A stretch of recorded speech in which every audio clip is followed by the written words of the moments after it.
Good morning to all of you. आज आपको chapter number 1 में लघुत्तम समापूर्त ज्ञात करने का तरीका सिखाने जा रहे हैं। लघुत्तम किसे कहते हैं, तो सबसे पहले आप कुछ बेसिक चीजें देखिए, जैसे अपवर्त क्या होता है। तो 8 के अपवर्त 8, 16, 24, 32, 40, 48, 56, 64 इस प्रकार से आपको, और 12 के अपवर्त 12, 24, 36, 60, 72 ऐसे। अब देखिए 8 और 12 की समान अपवर्त कौन है? 8 और 12 के समापवर्त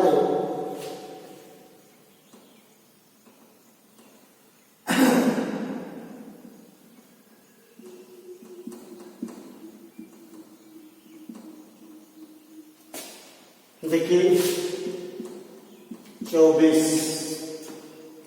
इसके बाद 48, इसके बाद 8।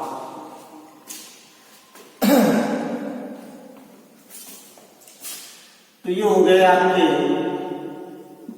24, 48, 12। तो 8 और 12 के हो गए समापवर्त, समान अपवर्त। अब इनमें से सबसे छोटा कौन है? 24। ये 8 के अपवर्त लिखे हुए हैं, ये 8 के अपवर्त, ये 12 के अपवर्त, ये 8 और 12 के समापवर्त हैं, अर्थात वो अपवर्त जो 8 में भी है, 12 में भी है, दोनों में है। तो ये समान अपवर्त है कि 24 और ये 24, 48, 48, 72 और 72। तो इस समान अपवर्तों में से अगर सबसे छोटा अपवर्त आप छांट ली 24, तो यही लघुत्तम होता है। 8 और 12 का लघुत्तम समापवर्त 24। इसी प्रकार से दूसरा उदाहरण लेते हैं। 8 का दीजिए, 7 का दीजिए। तो 7 में एक 7 स्वयं हो जाएगा, 14, 21, 28, 35,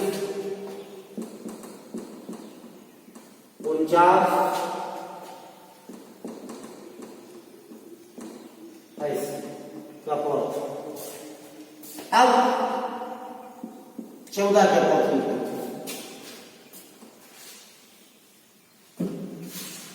14 का एक स्वयं 14 हो जाएगा, 28, 42,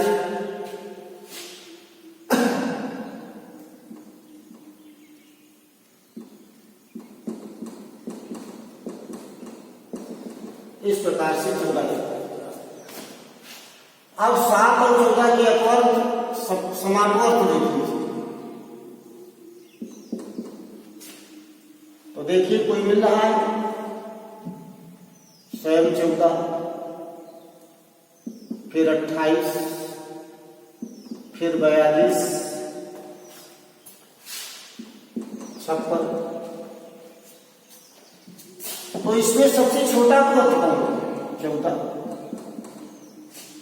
इस प्रकार 7 और 14 का लघुत्तम हो गया 14। आपने ये देखा कि दी गई संख्याओं के पहले हम अपवर्त लिख लें, फिर उसमें समापवर्त छांट लें। समापवर्तों में सबसे छोटा अपवर्त लघुत्तम समापवर्त कहलाता है। अर्थात 2 या 2 से अधिक दी गई संख्याओं में से सबसे छोटा समापवर्त ही लघुत्तम कहलाता है। अब लघुत्तम ज्ञात करने की 2 विधियां हैं हमारे पास। एक है अभाज्य गुणनखंड विधि और दूसरी भाग विधि।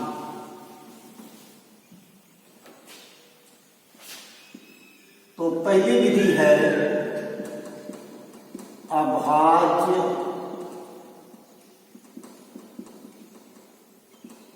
गुणनखंड विधि।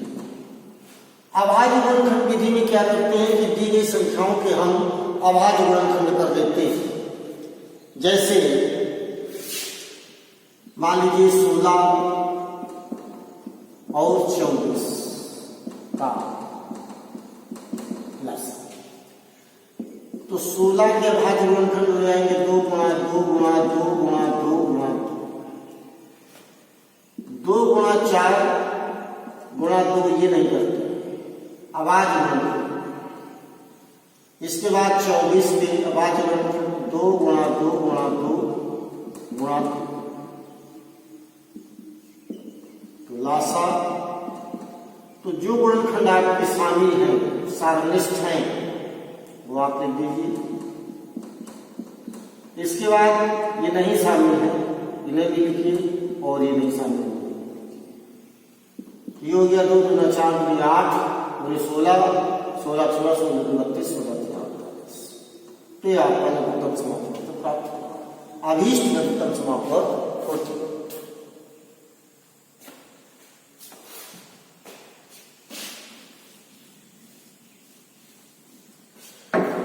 इसी क्रम में और भी सवाल ले सकते हैं आप, जैसे 36 40 84,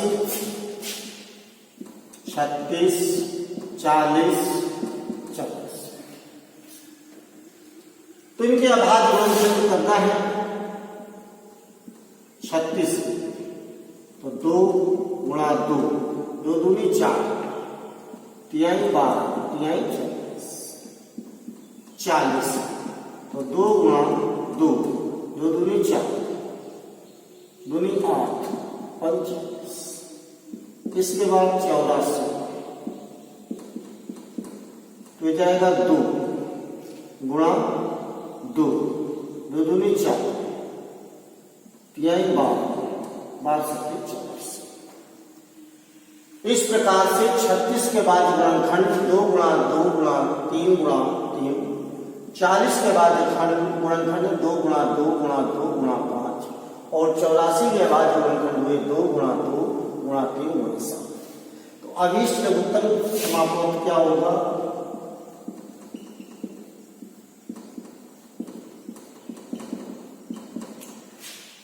तो आप देखिए सबसे ज्यादा 1:2 के ये लिख लेते। अब इसके बाद में दूसरे अभाज्य गुणनखंड हमारा 3, इनकी सर्वाधिक बार आवृत्ति 2 बार हुई है।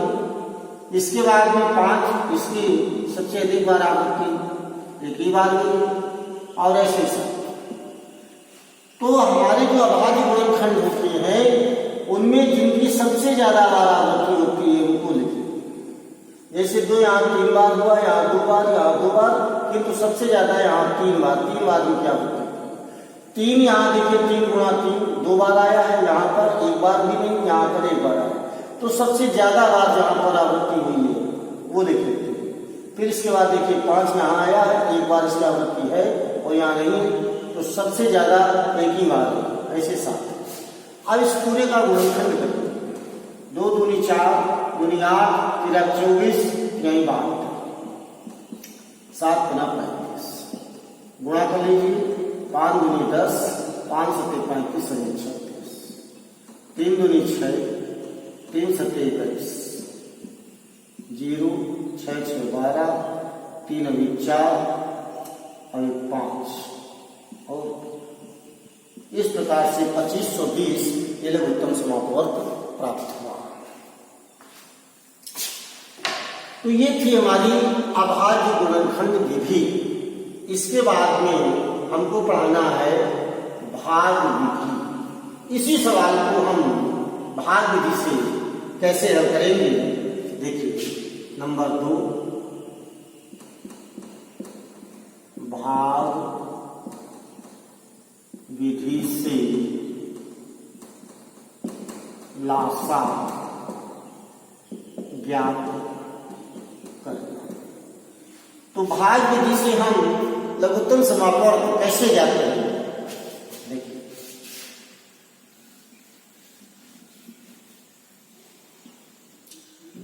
तो हम 36,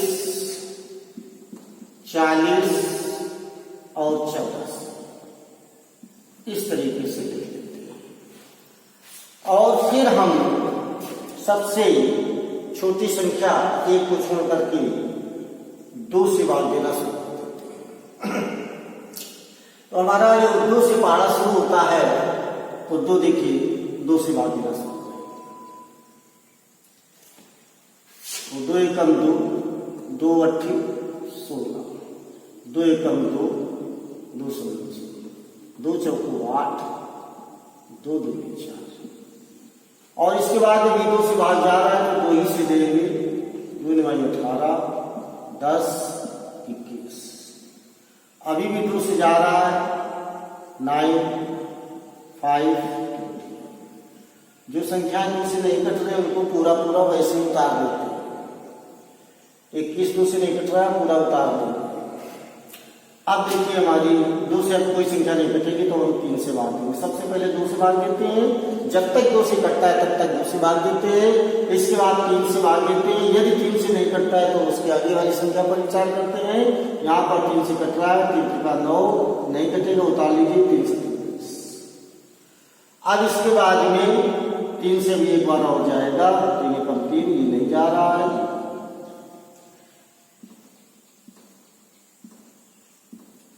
अब देखिए 5 से कटेगा,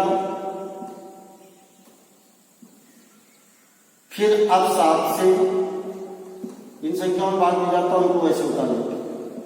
अब लास्ट में सब जगह 1 1 आ गया है, तो हम तब तक भाग देते हैं जब तक आखिरी में हमें 1 1 ना प्राप्त हो जाए। अब तीनों जगह हमको 1 1 प्राप्त हो गया है, भाग देना बंद। अब इसके बाद में गुणनखंड करेंगे, लघुत्तम समापवर्त। ये हमारे अभाज्य गुणनखंड प्राप्त हो गए हैं। 2 गुणा 2 गुणा 2 गुणा 3 गुणा 3 गुणा 5 गुणा 7।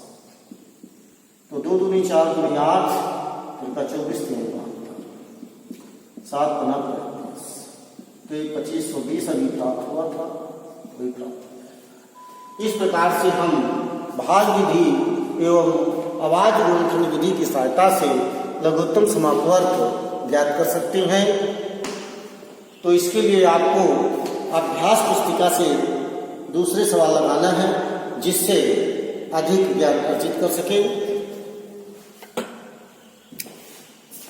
अब हम आपको कुछ सवाल दूसरे बता रहे हैं, जैसे लिखा है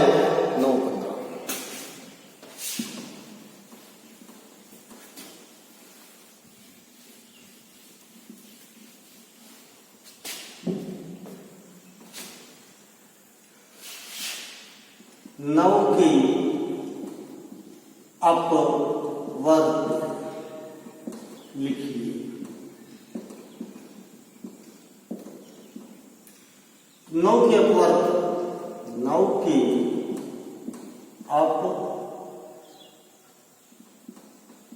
अपवर्त 9 18 27 36 45 54 9 के और 15 की अपवर्त 15 30 45 60 75 90 तो ये सवाल है। 9 के हमने पोर्ट लिख लिया, 15 के पोर्ट लिख लिया, ठीक। अब अगर हमसे कहा जाए 9 और 15 के लघुत्तम ज्ञात कीजिए, 9 और 15 के समापवर्ती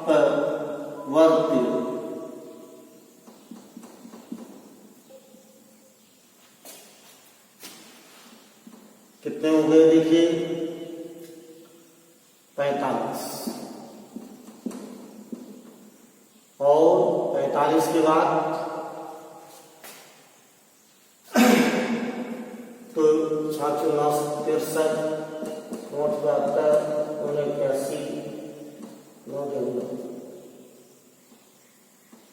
ऐसे। अब इसके बाद में सीधे 90 में, तो ये समापवर्त है। अब सबसे छोटा समापवर्त है हमारा 45, 9 और 15 का लघुत्तम समापवर्त। तो 9 और 15 का लघुत्तम समापवर्त 45 हुआ। जैसा कि अभी हम आपको बता चुके थे कि ये सवाल है हमारा 9 और 15 का लघुत्तम ज्ञात करना है। तो जो मूल सिद्धांत है कि हमने 9 के अपोर्थ लिख लिए, फिर 15 के अपोर्थ लिख लिए, 9 और 15 के समापवर्त लिख लिए। अब इसके बाद 9 और 15 का लघुत्तम लिया, तो जो सबसे छोटा समापवर्त होता है वही लघुत्तम होता है। इस प्रकार से भी सवाल पूरा हुआ।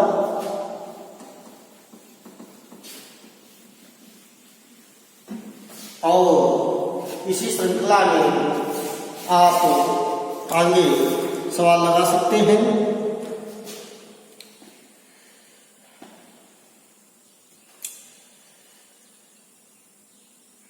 जैसे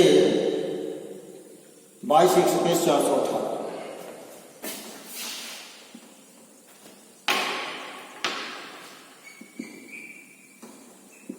22,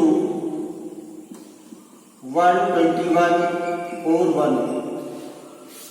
इसका आपको लघुत्तम ज्ञात करना है, तो इसको भाग विधि से लघुत्तम ज्ञात कर लीजिए। जब संख्याएं बड़ी होती हैं, भाग विधि से लघुत्तम ज्ञात करना हमारे लिए आसान है। तो सबसे पहले 2 से शुरू करते हैं। 2 एकम 2, 2 एकम 2, और ये 2 से नहीं कटेगा, पूरा उतार लीजिए। 2 दूनी 4, भाग में खाई बिंदी, 2 में 8। आप देखिए कोई भी संख्या 2 से कटने के लिए तैयार नहीं, तो 3 से भाग देकर देख लेते हैं। 3 से नहीं कटेगा, 3 को 12 भी नहीं कटेगा, और ये 3 से नहीं कटेगा क्योंकि 3 18, फिर 29, 3 से नहीं कटता है। अब इसके बाद में देखिए 4 से भी नहीं कटेगा, 5 से भी नहीं कटेगा, 6 से भी नहीं कटेगा, 7। तो 7 से ये नहीं कट रहा है, 7 दूनी 14, 6 होती, 7 में 63 से नहीं कटेगा। 8 से भी नहीं कटना है, 9, 10, 11, 12। इस प्रकार से ये अभी हम देख रहे हैं कि 11, 12 से भी नहीं कट रहा है। तो 11 से 11, 11, 11, 11 में 121, और 11 एकम 11, यहाँ बच जाएगा 9, 11 में 99। तो देखिए 11 से कट जाएगा, 11 एकम 11, 11 एकम 11, 11 एकम 11, 11 एकम 11, यहाँ बचेगा 9, 11 में 99। अब इसके बाद में देखिए 11 से भाग दीजिए, 1, 1, ये नहीं कटेगा, तो 9, 1, 1, ये 9। लघुत्तम क्या हुआ? लघुत्तम समापवर्त बराबर 2 गुणा 11 गुणा 11 गुणा 19। इस प्रकार से 11, 11 में 121, तो हो जाएगा 2 दूनी 4, 2 गुणा 19। अभी गुणा कर दीजिए, 19 दूनी 38, हाथी लगे 3, 19 चौक 76, 77, 78, 79, हाथी लगे 7, 19 दूनी 38, 38, 7, 45। इस प्रकार से ये हमको आंसर प्राप्त हुआ। तो इसी तरीके से आप अभ्यास पुस्तिका से अन्य प्रश्न लगाएं और इन्हीं शब्दों के साथ आज का वीडियो समाप्त होता है। आप सभी को बहुत बहुत धन्यवाद।